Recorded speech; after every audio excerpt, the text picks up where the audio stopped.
আল্লাহ বলেন, সম্পদের মায়া ছেড়ে তুমি যে মসজিদের দান বক্সে দান করো, তুমি যে গরিবের হাতে টাকা তুলে দাও, তোমার এই দানের দৃষ্টান্তটা হলো একটা চারা বীজের মতো।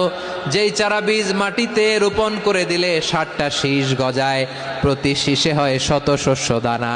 আল্লাহ যারে চায় তেমনি বাড়িয়ে দেয়, তিনি যাকে মন চায় তাকে প্রাচুর্যতা দেয়। সুবহানাল্লাহ, ওয়াসিউন আলিম।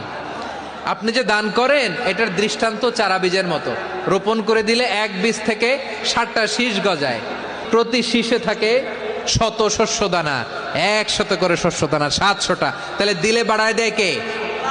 আল্লাহ বলে, এই বনি আদম আনফিক উনফিক আলাই, তুমি দাও আমি তোমারে দেব। এখন আপনি না দিলে আল্লাহ আপনারে দিবে? বেলাল রাদিয়াল্লাহু তাআলা আনহু, মদিনার সবচেয়ে গরীব সাহাবী, বিশ্বনবী বলেন, আনফিক বেলাল, ও বেলাল তুমিও দাও।